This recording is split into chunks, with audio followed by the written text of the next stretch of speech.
in the Netherrealm space. I'm happy to see him still playing now, still playing that Johnny Cage. He's done a lot as well, hasn't he? Has Flat? He's been a player, he's been a commentator, he's been all sorts. And Val, I admit, a player that I haven't really seen much. I will admit, and that's what we come down to the Open Series. Always happy to see players that, you know, maybe we haven't had an opportunity to either commentate or just see in a competitive setting.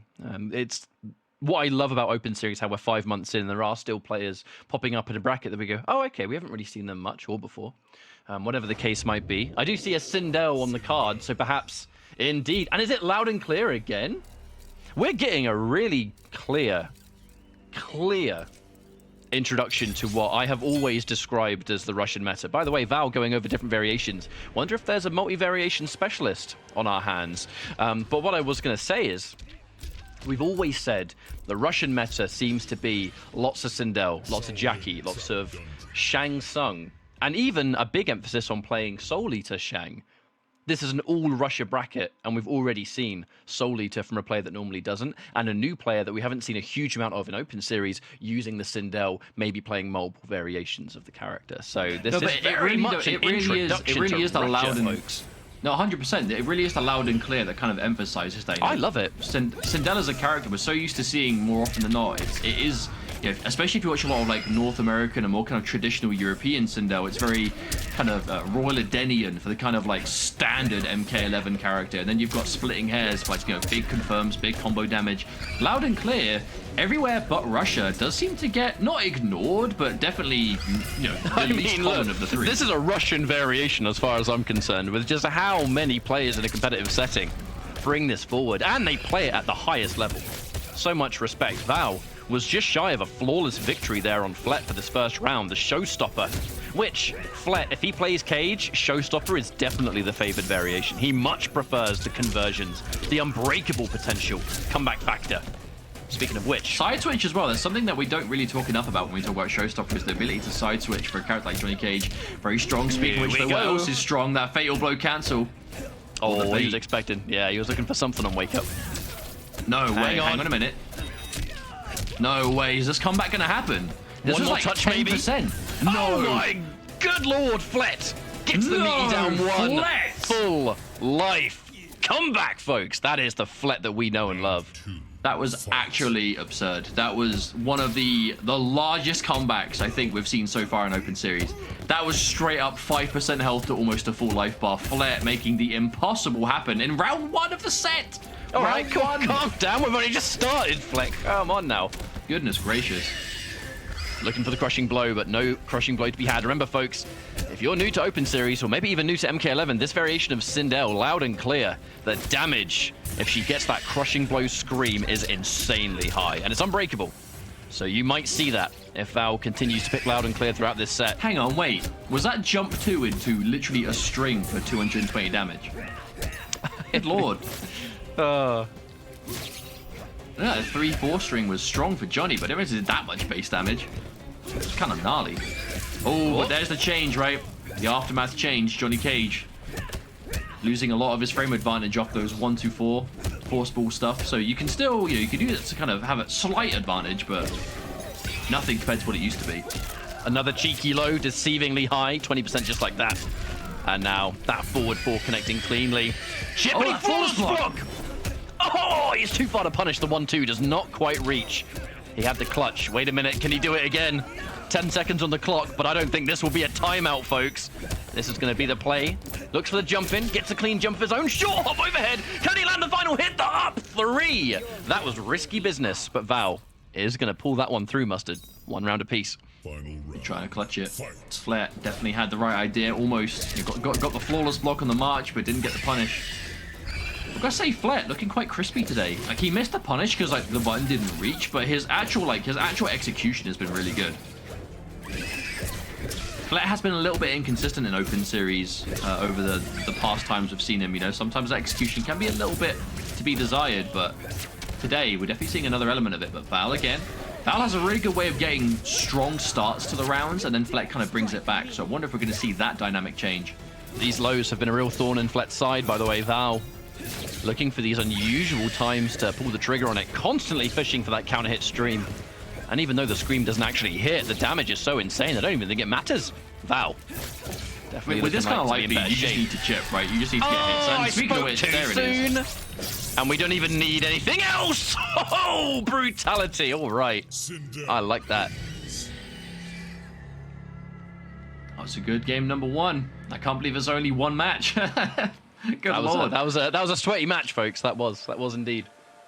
But it's also really important for Val to win it as well. Outside of the obvious of now being up in the set, I feel like after that first round happening the way it did, where Flet made a straight up, like, almost impossible comeback, right? That's one of those comebacks that we used to call real master comebacks, right? That we still do. Very few comebacks earn that kind of accolade, but that was definitely one of them. But for Val to win that game means that even though that comeback happened, the momentum is still yours. And that's the important thing. Because if someone stars on you and really, like, basically does that kind of crazy thing, you know they're really feeding themselves the rest of the game. So if Flet was to win that, I think this could be potentially a 3-0 if Flet was to continue that momentum. But Val, you know, stabilized things, didn't let it happen, and now Flet actually, despite what we said earlier about him being a showstopper, almost exclusive player, we are seeing the outtake. Now, I do wonder, it has been a while since we've seen Flet in the Open Series. I wonder if this is one of the adjustments that we've seen made to him. Because Flet, he's played, usually it was Showstopper Johnny Cage or Dead of Winter Sub-Zero. They were like the two characters we'd see Flet play more than anything. I actually think there was one week we saw a Cabal from him as well, but I wonder if between his last appearance and now, he really has worked on this outtake to kind of expand that Johnny repertoire. There was that one week where we saw the one spawn. Yeah, no, that as well. He's definitely tried out a bunch of characters. But despite being a Johnny Cage main, outtake is a variation we saw seldom from him, actually. We really didn't see it much at all. At forward 4, a real pain. Coming out again. Flet getting chewed up, trying to poke the wake up. Down 4 to try and just squeeze out some kind of corner escape. Staggering. Keeping things nice and individual. Doesn't get whiff punished. A lot of players, they do like to keep their pressure on wake up single hit focus just to make them a little bit safer to those wake up rolls and those wake up punishes. I gotta say, I'm impressed from Val today. This is some crispy loud and clear.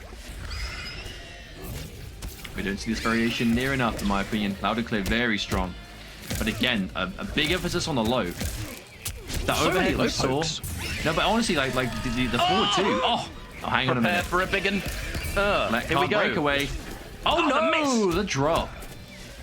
Unfortunate. Feels like, to this day in Open Series, the only Sindel that has had consistency on that combo is too basic. Everyone else has a very tricky time getting it every time, which is a shame because it's a 1 per game confirm, right? Yeah, like we have seen other Sindels get it, like a bunch for sure, but none of the consistency, and that's the important word, right? Consistency. You want combos that you'll hit max damage every time ideally, or if not max damage, enough to make it worth it. And the problem is, if you're picking loud and clear, you're picking it for that kind of damage. You take the Scream crushing blow, which is already her best crushing blow. Did you see the teleport? Yeah, clean over. Through the force ball. Through the force ball. And there's the overhead. The first time we've seen that used in neutral, and Flet was ready for it. Oh, dash up grab. And another brutality. Brutality number 2. Let's go. I mean, that Guandao has just been putting in the work for brutality so far. We saw the cut him in half in game 1, and now that in game 2. Flet, he's doing well, but I'm just more impressed above all else by Val here. Val is putting on an absolute demonstration of why this variation of Sindel works so good. And it is just use of the right buttons. A huge emphasis, especially since the change to outtake, using those low pokes. You know, some players might look at that and think, why is he doing low pokes all the time? The reason for that is because if you go like dash or move and you try and crouch, there's a little bit of time taken between, you know, moving and then going into your crouching animation, right? But if you move and then instantly stick out a low poke to try and go under a projectile, you'll enter that crouch state a lot faster. So a lot of players in this setting, from range, when they see a projectile, they will kind of just go down 3 or down 1 because they just don't want to get caught mid-crouch by that. It absolutely guarantees that they will be in that ducking state and they won't get clipped by the projectile. Remember, I mean, that's been tech since MK9. That's 10-year-old tech right there. Well, and it's important because if you're low on health, you don't want to be blocking them. You know, you're going to want to duck underneath them, and if you don't go into your ducking animation quick enough, then there's a chance you'll get clipped. And then for a character like Johnny Cage, that could be like 6-7%, right? However much his fireball is doing. But we have gone back to Showstopper has Flair. I like the attempt to go to the outtake, but the big problem is that right there. One of the biggest things in this matchup that Val is doing is picking the perfect moment when Flair is going to throw a force ball and preemptively sticking out the Banshee in the air.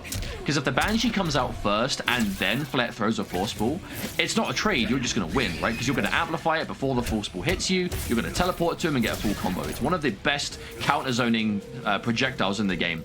But the downside is it doesn't go full screen. She also has no reason not to kind of just buffer that amplify, because on block it doesn't amplify, right? It just comes out normally. There's no reason not to. Does. Built-in option every select. time. Just do it. Looking for the counter hit. Oh, no confirm there from Flair. Not entirely sure he fully believed in that one. Looking to chase this one down. Val caught, and there's that 1-2. Decent little bit of damage, but still more work to be done. Fishing for the counter hit Scream. That would have been the round, believe it or not. There's no way he would have been able to break that. Lovely air to it. Conversion in general. Loved it. But that is anti-airs on deck. You know, if Johnny Cage gets those standing buttons, his anti-air game is crispy. And Johnny Cage has always been one of the stronger anti-air characters in the game when it comes to just buttons.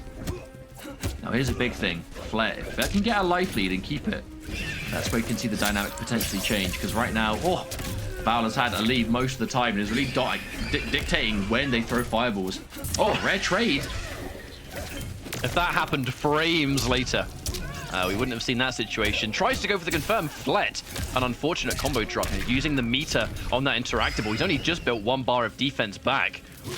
And if he gets tagged... You don't want to be stuck without breakaway against Sindel.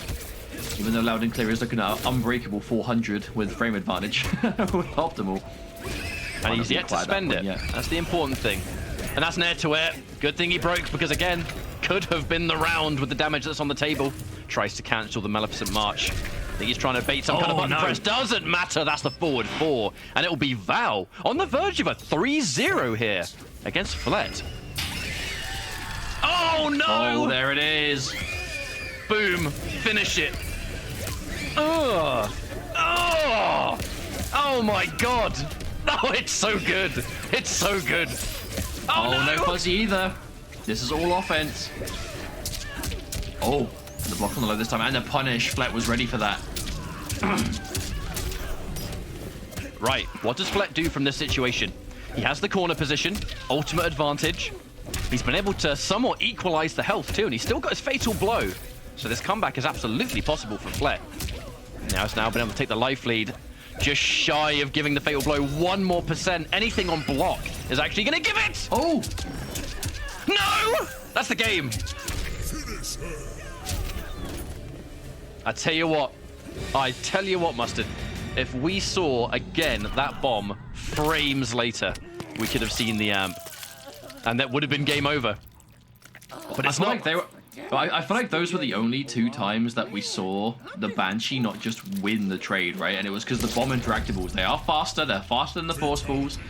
So Ro was like throwing the Banshee at the same range that would beat the force ball, but Flet using those interactables definitely coming off better in the end. And at the very end, I could only imagine that Val tried to just duck there because he just got clipped by a standing 1, you know? Just straight up clipped by a standing button, a standing high, in fact, and wasn't enough. Now, what's Val going to do? I mean, the ball is still in their court. Like, Val is still in the lead. It's 2-1, and that was potentially one of the most one-sided rounds. But again, Flair has just had this clutch factor today, because I definitely don't think it's Val choking a lead. I think it's Flair just switching on this like Super Saiyan mode, you know? Now, if he could do that at the start of the round, I think that would help him out. Maybe not when he's down 60-70% life. Going back in with the loud and clear makes a lot of sense. I do think that, you know, hovering over other variations, if not being super aware of Val, you know, do apologize, don't want to come across as disrespectful by any means, because I'm super impressed with what we're seeing, but hovering over the other variations, I do think that we very much have a specialist on our hands. Someone definitely feel free to let me know in chat or Twitter or whatever. I'd love to know more. I'd always love to know more. But going back in with the loud and clear for this matchup, yeah, whiff punish. You got to be ready to whiff punish loud and clear. It's definitely been one of the biggest adjustments from Flet, though. It's less force balls and more kind of like standing at force ball range, but not doing them. Yeah, you're correct. Jump into just that one string, 22%. Doesn't overcommit. Looking for a side switching throw. Lovely tech there from Val. Now, I'm never going to say never. With a character with this level of damage output, you never know. But that is going to be the round anyway. One round for Val Flex. actually is having a lot of issues dealing with that 1-2 up close. No Johnny Cage, one of the stronger auto shimmies in the game for sure, but Val is consistently getting clipped. We just haven't been at that range most of the game. I think Val has done a good job of kind of keeping things at a distance, but now Flair definitely in the driver's seat now. No trip guard, definitely waiting for something big. Bombs there again. Getting the Cyberlink play assembly, actually, 2 games in a row has been quite good for Flat having his back to the corner, because it is somewhat shutting down that air charge. Incredibly active. Looking for the punish. Oh, it's just a normal down 1. Probably didn't expect that to be a clean punish, to be honest. Looking for the instant jump, expecting a jump out. No, we actually are seeing a tremendous amount of jumps from Val now. I wonder if it's like done in anticipation of the Banshee. Oh, hello. And there it is. But still, 280 damage isn't terrible. Well, hang on a minute. The overhead connects.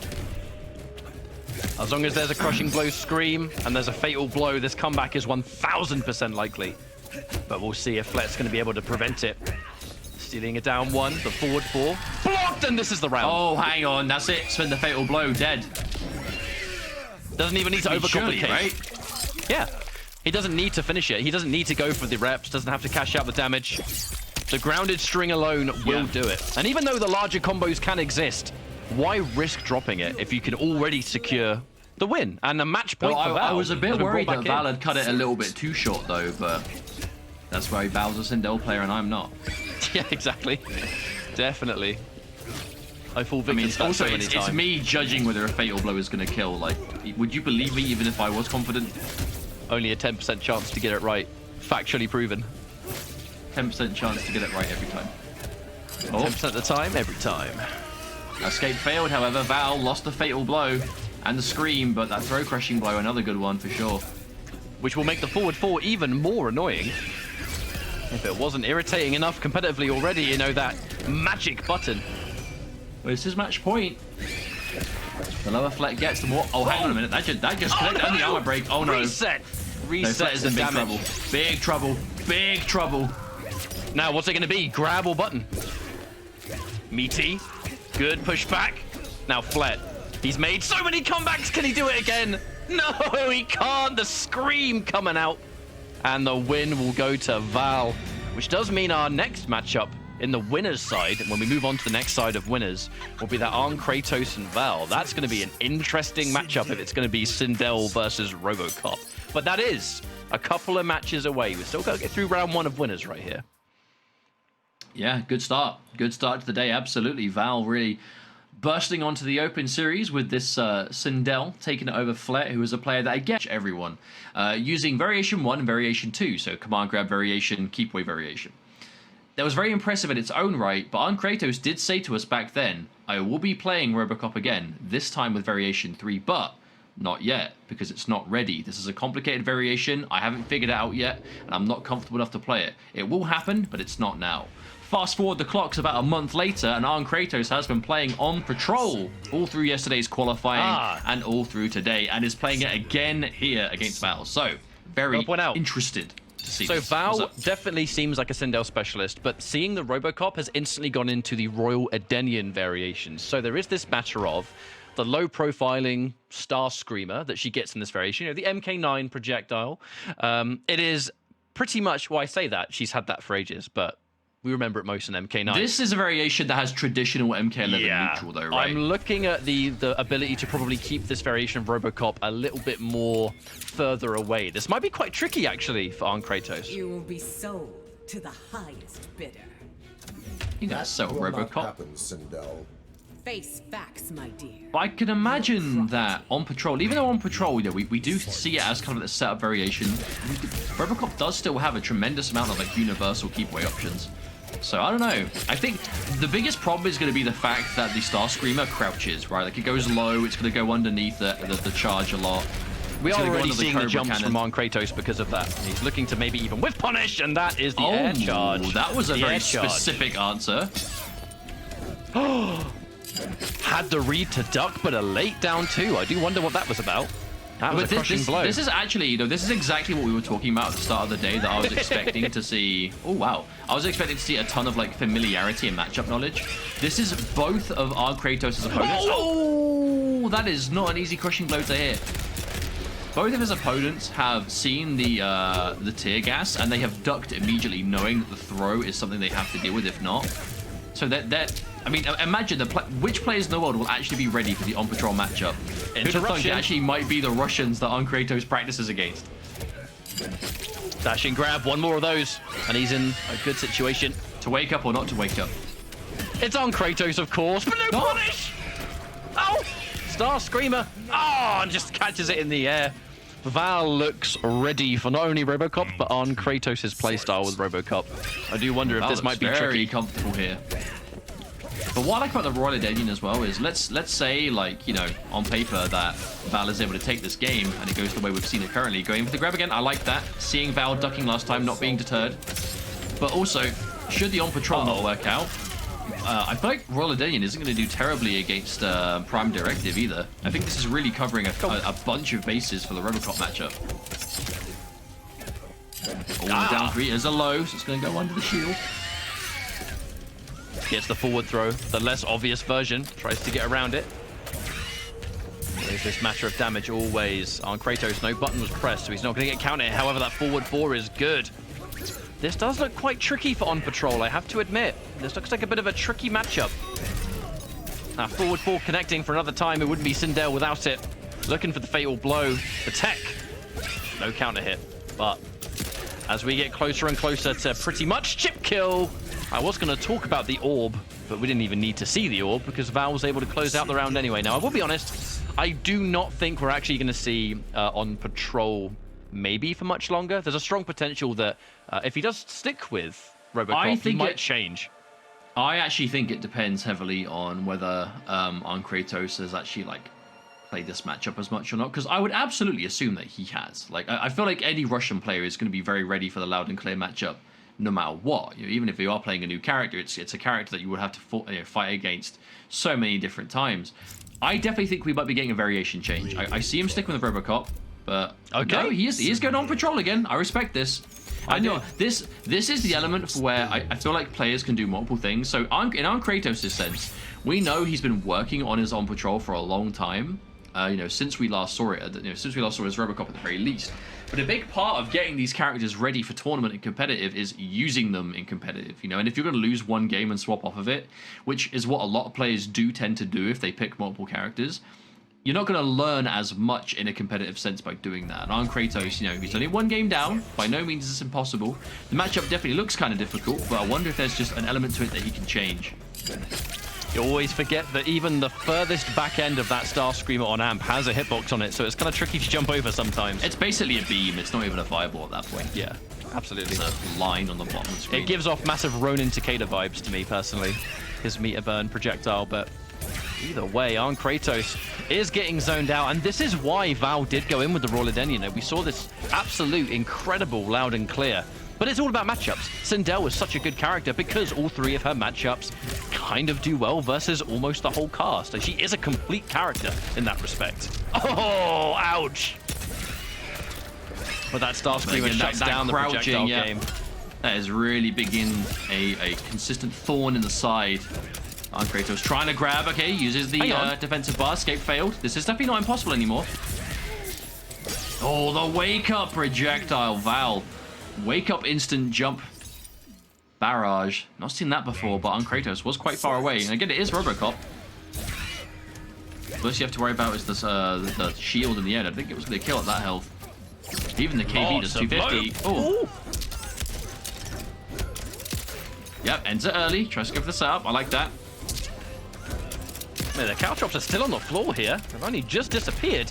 Now, on patrol in the corner. Spends the crushing blow. That's a good call. So now means we might be able to go into the rest of the round. Wait a minute. Side switch. All that work to put him in the corner has now just been swiftly taken away. And now he has to face the Sindel corner pressure, which is scary because she's so good at so far away. Charge.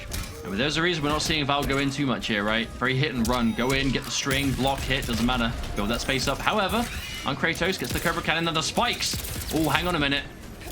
Sitting on the spikes is doing a lot of damage. Oh, trying to maximize the time. No punish either. Val hasn't been able to find the option for that air shield. I know it is unsafe, but it has very little block stun, so you have to be ready to punish it like the second it connects.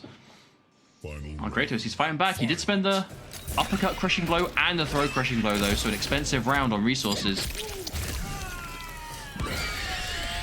Crushing blow throw. Though. Ouch. You do one, I'll do one, basically. Both characters have that escape failed requirement. Oh! I actually like that preemptive parry to beat the forward 4. We haven't seen pretty much any use of forward 2 in On Patrol, if you noticed. No, not yet. Oh, he would have gone for it then. But the active frames of the low star scream are so good. Going to full screen, the grab does damage, but at what cost? Hang on a minute. Gas. No, you're backing up. Val's playing safe. Stagger. There's that 1-2-1 interruption though. Shuts down the Cobra Assault Cannon. This is a scary game. Does he get the side switch? Yes, he does. Disastrous. That might be the game over, honestly. And it will be the forward 4. Now, if he was going to change at any point, it is going to be now or never. The On Patrol now. It just seems... This does seem like a tricky matchup. And if he was to go Robocop all the way, I don't think he'd pick On Patrol for this variation of Sindel. Well, here's the thing, though, right? Again, it's the Star Screamer. It is that one move is shutting down so much of the neutral, because Kratos, he can't go for the Cobra Cannon, because it's missing. He can't go for the Air Dash, because it's missing. All he can do is the Spike Strip, and all Val has to do, they just have to walk out of it. You know what I mean? That's literally all they have to do, is just move. And that's it, you know, and unless they don't have a life lead, which Val is having most of the time. Now, do we see a change? I imagine we'll see the Robocop, because Kratos does seem to be, I mean, you know, credit where it's due. Kratos does seem to be the kind of player that once he's dedicated to a character and he wants to learn it and he wants to prove something with that character, he will play that character. You know what I mean? And we are seeing the variation change, so it is what we anticipated. We are seeing the prime directive, so we are seeing the match of the long range. Now, what I want to know immediately, does the low Screamer go under the low Auto 9? Because if the Screamer avoids the Auto 9, this matchup is also very different. Or it could be very different by what we normally see when our Kratos plays it. So he's going to get an immediate throw punish. That could have been a bit more damage, but he'll take what he can get at this point. Now, the low grenade. That is going to change things a little bit. Understandably, the cannon, they trade. But she does low profile. The amplified properties. Getting the life lead is going to be mandatory in this matchup. Oh. At the prime directive, it will have a little bit more options from full screen, but the low profile is still effective. Val is looking real strong right here, and the Robocop shutting down the tools of not one, but two variations going under the Auto 9. That is disastrous for prime directive. No, this is where it becomes a traditional Netherrealm zoning matchup right there, right? Because we see that the Star Screamer goes under the low Auto 9, but it trades with the grenade launcher, and the grenade launcher knocks over. So that's the trade you're going to want to take, but you need the life lead to enforce that. Remember, fireballs don't clash in Mortal Kombat games, so it is going to be a question of who has the life lead, because if you throw fireballs at the same time, you're probably going to hit each other, and that's where the life lead is the most important. No, this is a matchup. Again, it does look like Kratos is being forced to close in the space because he's not the one in control. Robocop is such an effective keep-away character that can establish himself everywhere. Against Royal Adenian, it just doesn't seem to be the case. But now you're forcing Robocop to close in the distance. He's not really a rushdown character, so he's being forced to go into a position he's quite uncomfortable in. His mobility isn't bad, it's just his buttons. His forward buttons aren't what you'd really want. However, big jump kick. Oh, but a wait to attack instantly. We just get the knockdown. I like that, actually. I love the fact that he chose to knock away rather than go in for flamethrower situations, because that's one fatal blow away from losing the game! Oh, no, I had to say it! That was like the longest absolute, like, on the tip of the tip range for that jump too. Val just gets the straight up jump in, and in dominating fashion. Does, and I'm going to say, pulls off the upset. 3-0 win over Kratos. Really Arn Kratos has been able to consistently stay the #1 Russian player in the terminology. YouTube, of course. Yeah, no, and YouTube as well. But the 1, 2, 3, and 4 is we're just referring to the attack buttons in the game, the face buttons. So 1 is square, 2 is triangle, 3 is cross, and 4 is circle. So basically, whatever control method you're using, those buttons will stay the same. So it's just a way of kind of universally knowing what those terms are. So for example, an uppercut, which is normally crouching triangle, is down 2, right? And that's basically the idea. But Val, okay, so not only another Sindel player that we've seen, also a Sindel and Jade user, and with the Emerald Defender Jade as well. So this looks to be an increasingly popular combination in Russia, is Jade and Sindel together especially, and it really is interesting to get this kind of like insight to the Russian scene with these character choices. Now, that is where the stagger game starts to become interesting. Seeing double, having that slide that becomes pretty much safe. You know, some characters can punish it, but it's more the pushback of the amplified slide that makes a big difference. But the glow does mean that Noob Saibot cannot just throw slide on the end of things when the glow is active, because she'll be able to punish you for it. And no doubt Val will be looking out for that. Yeah, you have to be ready for it, but you absolutely can do max damage, which for Jade isn't so high in this variation, but you know, damage is damage. Now there's the glow, activated when possible. Makes the back one a lot more unsafe. Goes in for the forward 2, just in case there was a breakaway. You don't want to overcommit to that forward 2, because they can fall out and punish you. Lovely tech. Ooh, and the down 2. Thrown out of the start of a button and still teched.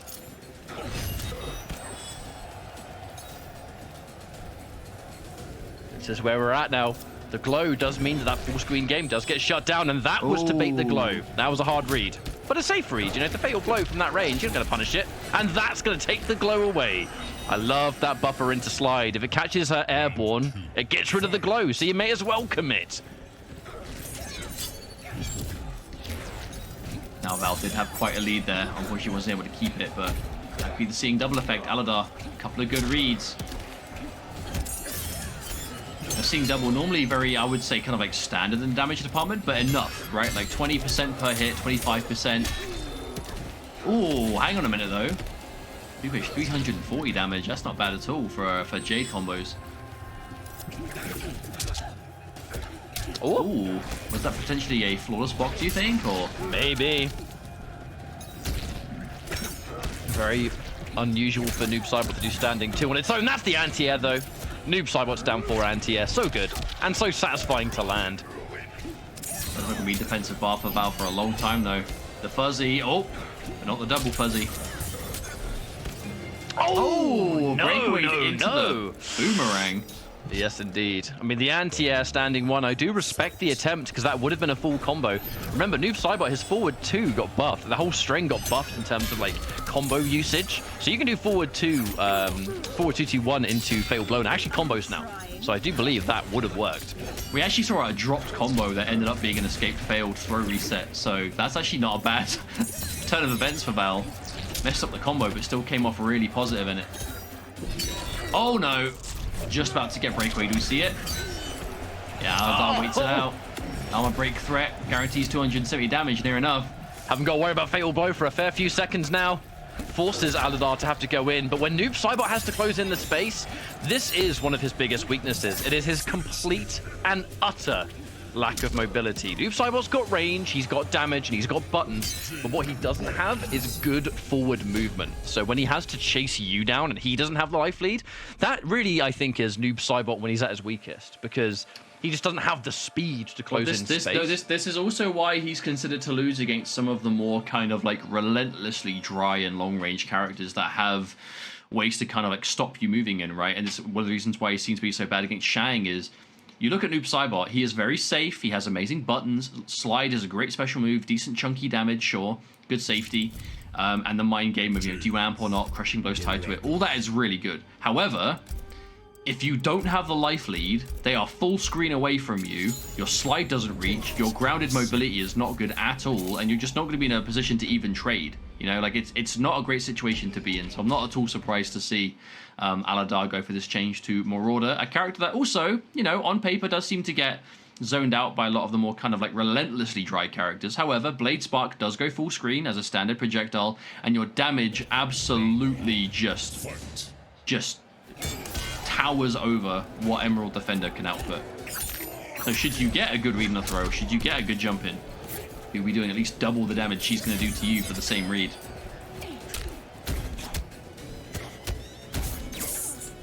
Now, I expect Val to have pretty solid defense here in this matchup, so things like the 1-1 staggers, how likely is Val to be opened up by them? I guess we'll find out. I do remember when Val fought Flet, even though it was a 3-0, it seemed like every time Flet would enforce the close standing 1-2, Val actually did seem to struggle with it, so I do wonder if that was like a Johnny Cage thing, because his is actually real, or if it's an overall auto shimmy thing, which is where Baraka's 1-1 can also do similar things. Always looking for a whiff punish, but just underestimating the range of that forward 4-4, it looks like. Just on the magic far end of it. Now, that's a side-switching throw. Good stuff here for Aladar. One clean catch. Oh, the beat. A lot of faith that Val's going to be able to take this one back. Plus frames. You know that the fatal blow was in sight there.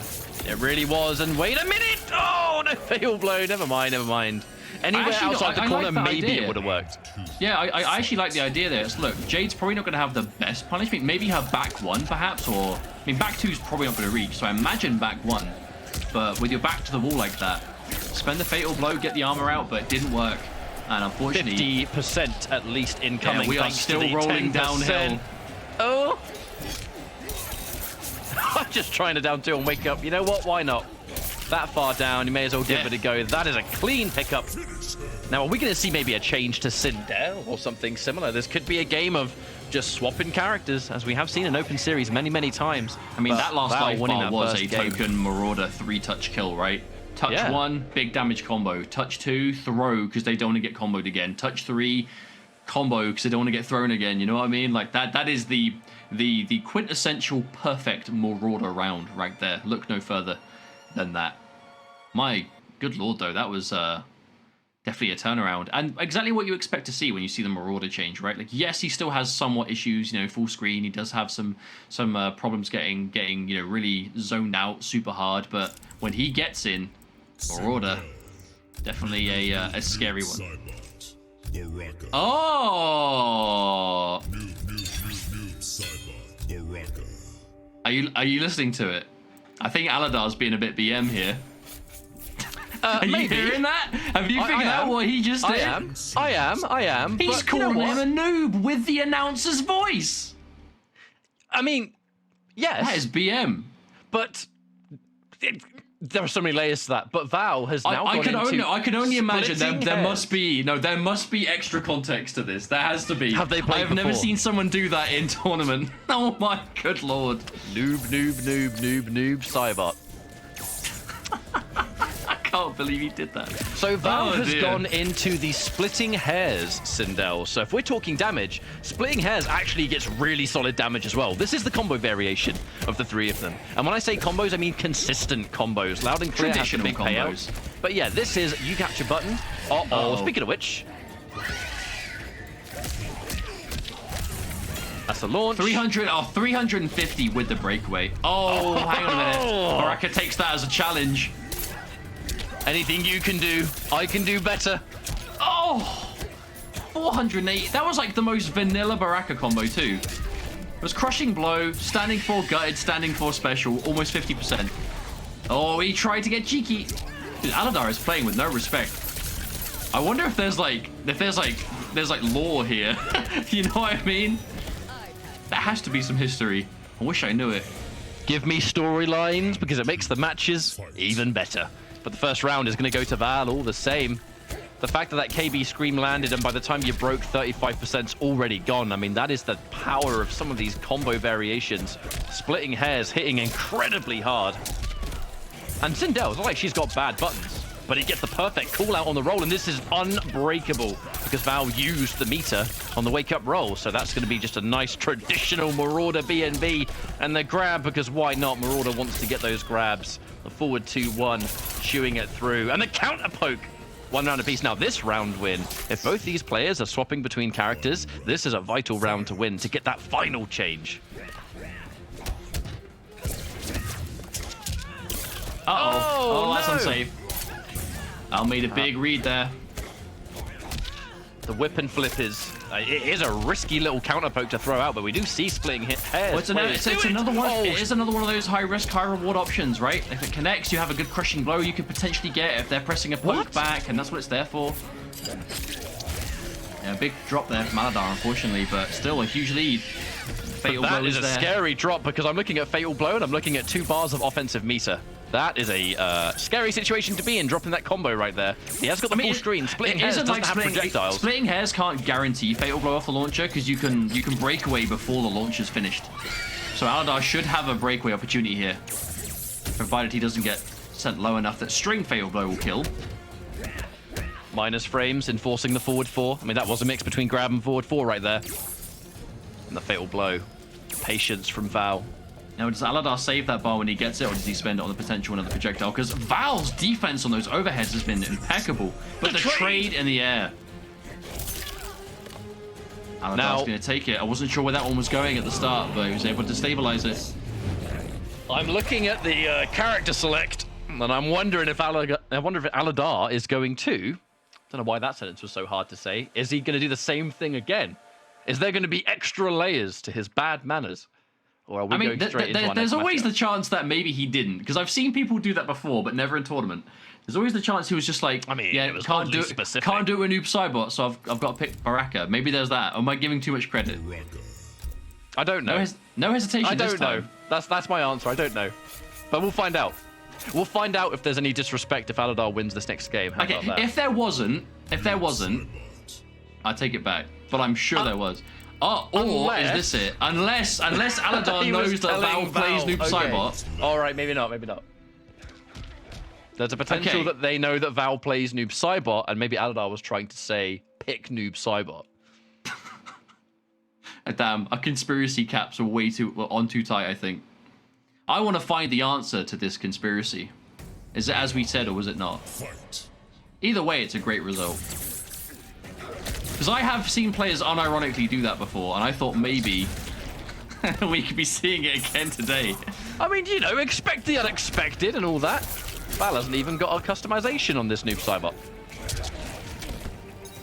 But the drama. The layers. Now this is the corner position. Defense to block these strings. Whip punish. I am not sure that was intentional, but whatever it was, that ain't Aladar's problem. Massive damage. And now one full combo away from being match point up. Good throw escape.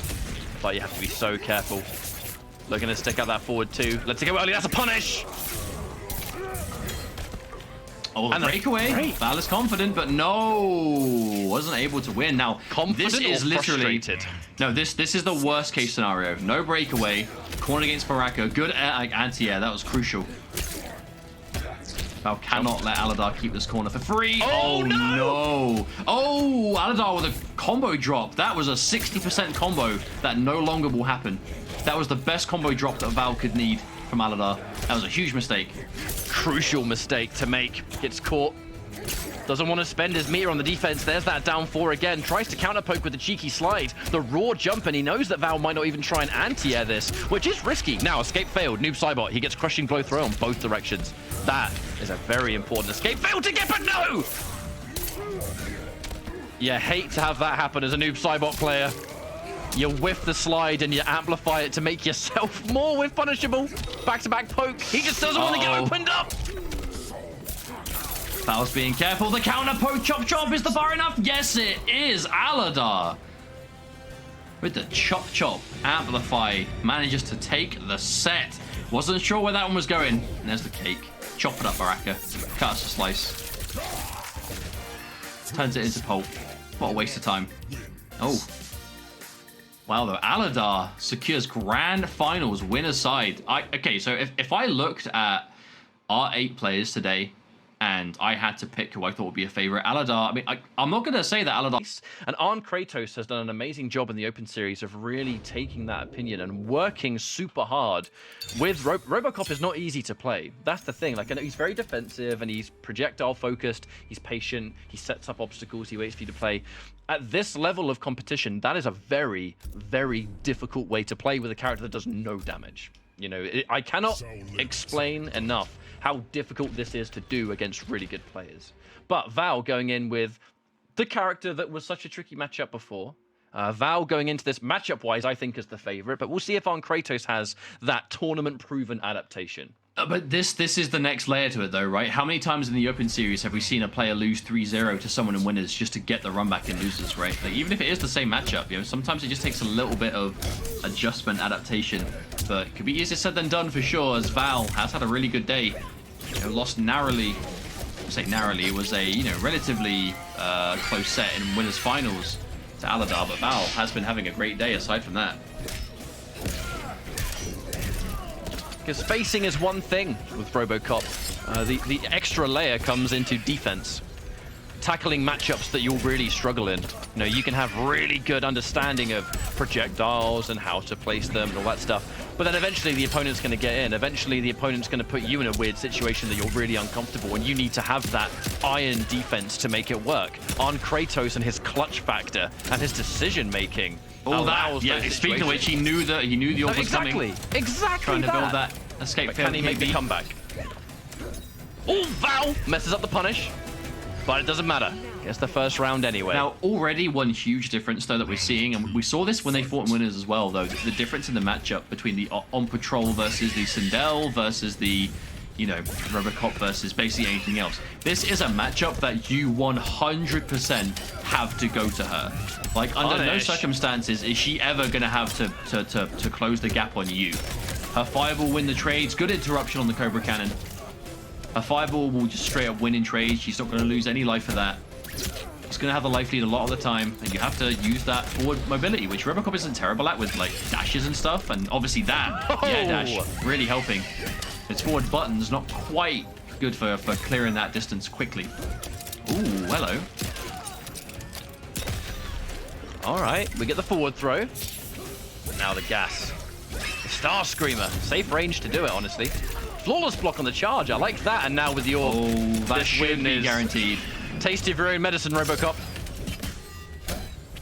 The delay. Oh, and the forward 4. No avoiding that button. You're on Magic Pixel. It's going to be difficult. Because think about it, right? Forward 4 up 3. It's a safe string. It's really fast. It goes really far. It hits 3 times. You've got 2 bars of last breath. So if you can be on Magic Pixel and have both bars of last breath, and forward 4 will kill you. Like, there is no getting around that. And then even if you survive it by some miracle, she's going to be at a range that it's going to be no issue at all for her to set up an orb. You know, that's why Sindel's forward 4 is one of the best buttons in the game by far. Is its safety, its decent damage, its range it leaves you out on block and hit, the options you have on both. Absolutely one of the best buttons. Absolutely in this game by far. Now this here it is, yep. Right. This is the extra element to this.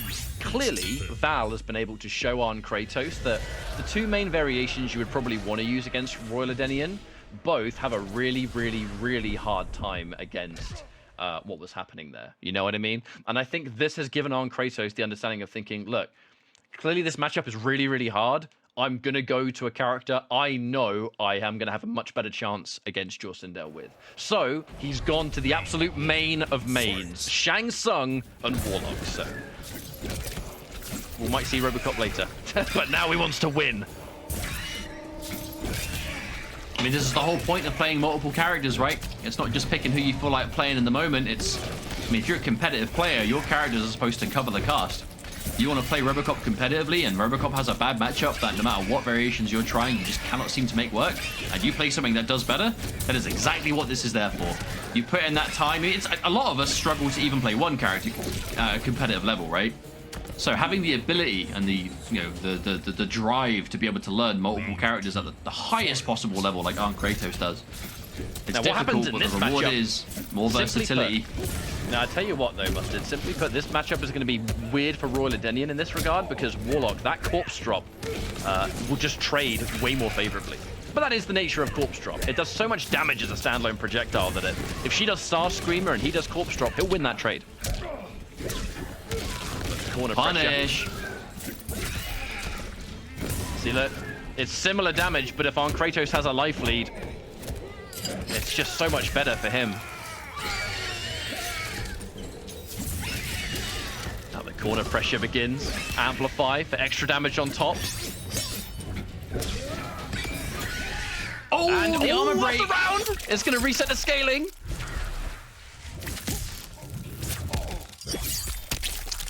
Well, the round's definitely definitely death, over right? here. That's yeah, enough. for sure. Absolutely. Okay, Val taking another round. Final round. Looking like quite a instant change and win, but that's what happens. Val, very solid player, has actually used very rare the overhead, right? Normally we used to seeing Sindel players really rely on that kind of overhead and low blast mix-up, but Val could not be further from the truth. Val playing much more for the kind of the overall neutral and his forward four. Very much wanting to establish that, but on Kratos, yeah, calling out the flawless block gap, plugs it up with the kick. On Kratos with a life lead, this is where corpse drop becomes really scary. Oh, hang on a the minute. counter hit, that's gonna do it. What's it gonna be? Full combo. Unbreakable. He didn't have meter to amplify anything, so you have to just let it go for what it was. But as long as it's unbreakable, it doesn't really matter. That was enough to get a lead, and that is all that matters. Get the life lead. Even with the life lead, you're still seeing Val needing to go in or tries to punish. That isn't safe, those two hits. Is that gonna give fatal blow? Just about. Oh no, she spent it. I'm so stupid. Yeah, Val, Just Val already used it. had just used it to secure the second round. But speaking of using it, oh no, on Kratos. Actually, didn't go for the fatal blow. Actually, I don't think it works off standing 3-up-2, but Especially from that range, it might have whiffed. oh my goodness. Oh, wow. Val with a full forward dash into a jump just to avoid that. Now, okay, here's where things get a little bit interesting because Val, we've seen other. Actually, we've actually seen all three Sindel variations from Val in today's stream alone. That's actually kind of really cool, seeing a player use all three in one tournament. A clear specialist. But here's the problem. The other player we know that we've seen play both Sindel and Jade was Do Basic. Do Basic himself has also said doesn't like fighting on Kratos because his characters just don't seem to deal well with Shang Tsung. You know, Jade definitely doesn't do very well against Shang. Sindel potentially could definitely struggle with Shang. I do wonder if Val is going to have a pick here to maybe deal with this. Because if it's going to be a Sindel... To be fair, tasty for a medicine.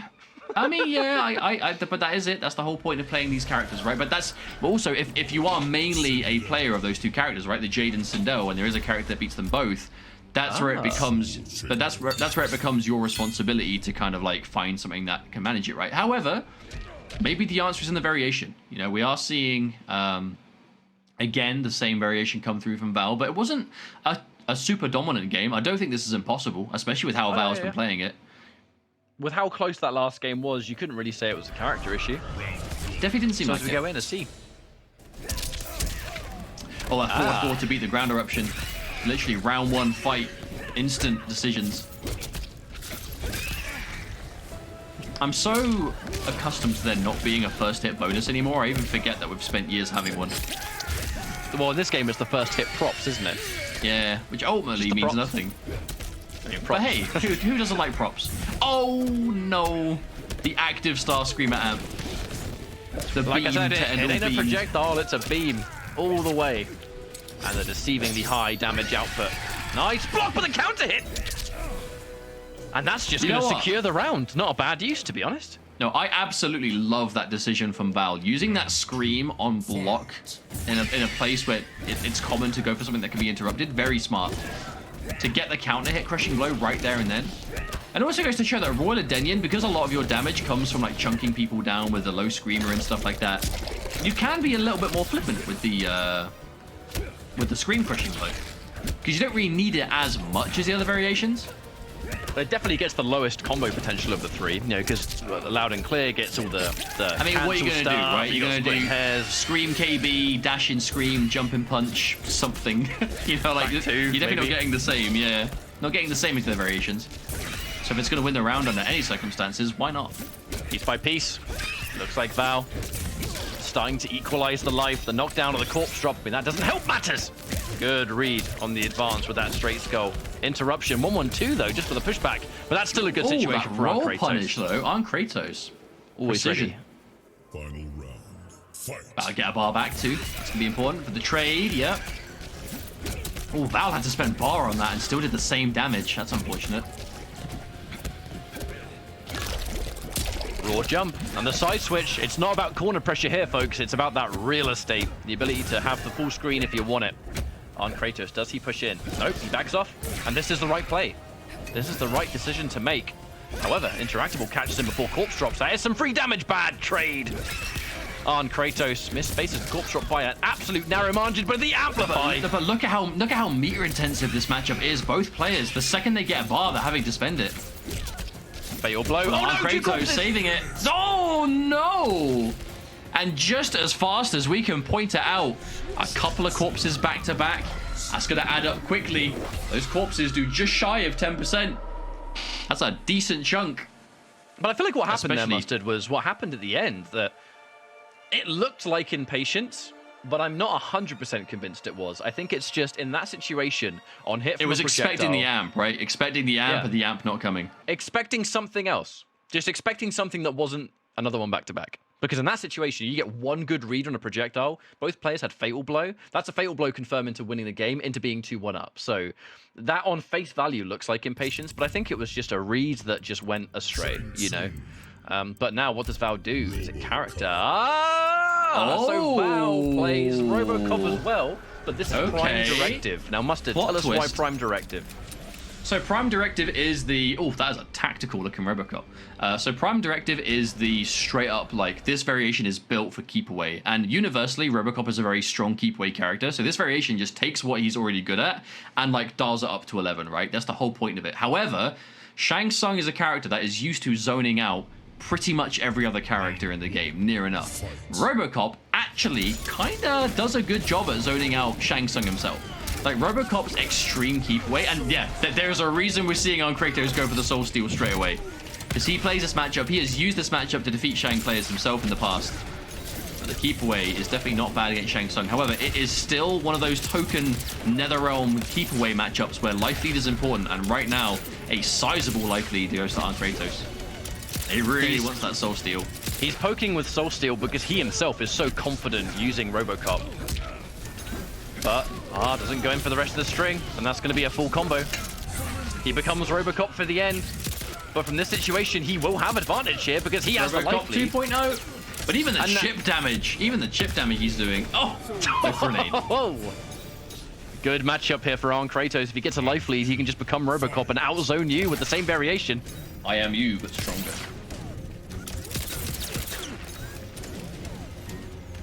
Is this going to be enough?